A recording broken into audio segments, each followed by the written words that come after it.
नमस्ते। आप सभी से अनुरोध है कि कृपया हमारी चैनल को सब्सक्राइब करें, वीडियो को लाइक करें और शेयर भी करें। बात यह आ रही है कि भाई भारत न केवल आर्म्स एक्सपोर्ट्स में चाइना से आगे चला गया है, जी हाँ, आर्म्स एक्सपोर्ट्स में, जिसकी कभी किसी ने कल्पना नहीं की थी कि एक दिन ऐसा आएगा जब भारत आर्म्स एक्सपोर्ट्स में आगे चला जाएगा। भारत आईफोन एक्सपोर्ट्स में भी चाइना से काफ़ी आगे चला गया, जबकि पिछले महीने की बात जो बता रही है, पिछले महीने का जो डेटा आया है वो ये बता रहा है कि चाइना ने 9 लाख आईफोन एक्सपोर्ट किए यूएस को और भारत ने किए 33 मिलियन। इसी को लेके तो पूरी दुनिया चिंतित हो रही है भाई कि ये भारत जो है, ये एक तो इसकी इकॉनमी बढ़ रही है। अब आप इकॉनमी की बात देखिए तो अब इकॉनमी में जो Q4 जो चौथा क्वार्टर होता है जनवरी से मार्च वाला, जनवरी से मार्च 2025 का, उसमें 7.4% की ग्रोथ आई है। जबकि लोग कह रहे थे कि भाई इस बार तो ग्रोथ 6.2% से ज़्यादा नहीं होगी, लेकिन वो ओवरऑल 6.5% आई है और आगे और भी बढ़ जाएगी। जैसे पिछली बार भी 7.5% आई थी, लेकिन जब डेटा बाद में टोटल आया तो 8.2% हो गई थी। तो इस बार भी ये 7% की ग्रोथ जो है ये सबके माथे पर बल डाल रही है, चाहे वो अमेरिका हो और चाहे वो चीन हो, और खैर पाकिस्तान तो कहीं गिनती में नहीं आता क्योंकि उसकी इकोनॉमिक ग्रोथ तो 2.68% है। बात करेंगे आर्म्स एक्सपोर्ट्स की, तो आर्म्स एक्सपोर्ट्स की जो खबर है वो ये है कि भाई भारत अब टोटल ग्लोबल आर्म्स एक्सपोर्ट्स का 10% कमांड कर रहा है। और ये जो फिगर है जी, इसको ध्यान से सुनिएगा, ये जो फिगर है ये ऑपरेशन सिंदूर के पहले का है। ऑपरेशन सिंदूर के बाद जो हुआ है वो तो बिल्कुल आप ये सोचिए कि जिसको कहते हैं छप्पर फाड़। चाइना की डिफेंस एक्सपोर्ट्स केवल 5.9% हैं। अच्छा, उन 5.9% में 63% पाकिस्तान को है, 63% पाकिस्तान को है। और आपको बताएं, पाकिस्तान का चाइना से मोहभंग हो गया है। पाकिस्तान यद्यपि J-35 लेने की पेशकश कर रहा है चाइना से, लेकिन बाकी जितने भी और भी सिस्टम्स हैं उसके लिए वो चाइना नहीं जा रहा, वो टर्की जा रहा है। टर्की का जो भी सिस्टम्स टर्की दे रहा है वो 50 से 70% ज़्यादा महंगे हैं चाइनीज़ माल से, लेकिन उनकी शायद रिलायबिलिटी ज़्यादा हो। वैसे रिलायबिलिटी कितनी ज़्यादा थी तो हमने तो देख ली। उनका जो बैरक्टर ड्रोन जो पूरे विश्व में प्रसिद्ध था, उसने विश्व में प्रसिद्धि कमाई थी कहाँ से? आर्मीनिया से। आर्मीनिया के पास, बेचारे के पास कोई एयर डिफेंस तो था नहीं, अब उसने एयर डिफेंस ले लिया है भारत से।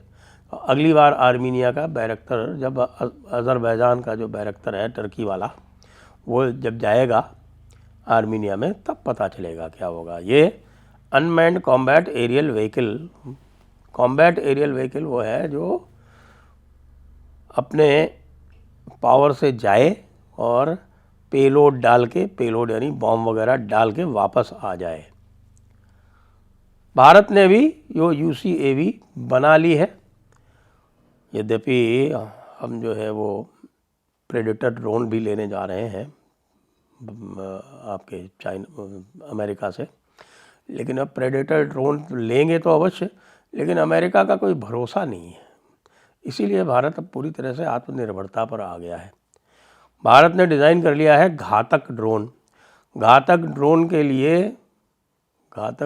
लिए जो अलग अलग उसके साइज़ हैं, उसके अलग अलग इंजन्स, वो कावेरी इंजन्स, ड्राई इंजन्स जो हैं उसके काम में आने वाले, बड़े इंजन, छोटे इंजन। और ये जो घातक ड्रोन है ये UCAV है, यानी अनमैन्ड कॉम्बैट एरियल व्हीकल। ये जाएगा और इसमें स्टेल्थ फीचर हैं कि क्या है कि इसका पूरा का पूरा जो बॉडी है वो सब कार्बन फाइबर इत्यादि से बनी हुई है, तो स्ट्रॉन्ग भी है, लाइट वेट भी है, और जाकर अपना वेपन डिस्चार्ज करके जो भी जहाँ भी जाना है। और अच्छी खासी स्पीड भी है इसकी, 200 नॉट्स, 200 नॉट्स का मतलब होता है लगभग 400 किलोमीटर। तो इतने एक छोटे से UCAV के लिए जाके और पेलोड तो 30,000 फीट तक जा सकती है, 30,000 फीट। 30,000 फीट आप जानते हैं ना, 30,000 फीट वो ऊंचाई है जिसके ऊपर इंटरनेशनल जेट्स उड़ान भरते हैं। 30,000 फीट की ऊंचाई से जाके पेलोड डिस्चार्ज करके बिना रेडार को डिटेक्ट हुए ये काम कर सकती है। अब टर्की का जो बैरक्तर का जो मार्केट है वो भी ये घातक UCAV ख़राब करने वाला है। क्यों? क्योंकि अमेरिकन प्रेडेटर बहुत महंगा है, आसानी से वो आप उसको ख़रीद नहीं सकते। उसके ऊपर जो अमेरिका दुनिया भर की जो पाबंदियां लगाता है वो और हैं। तो इसलिए बैरक्तर जो था ये सबसे पॉपुलर UCAV यानी अनमैन्ड कॉम्बैट एरियल व्हीकल इस समय पूरे विश्व में था।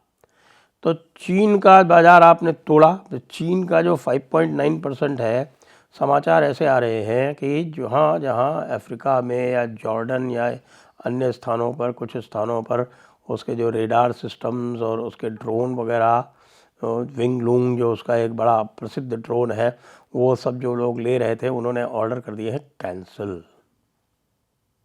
कैंसिल ही कर दिए।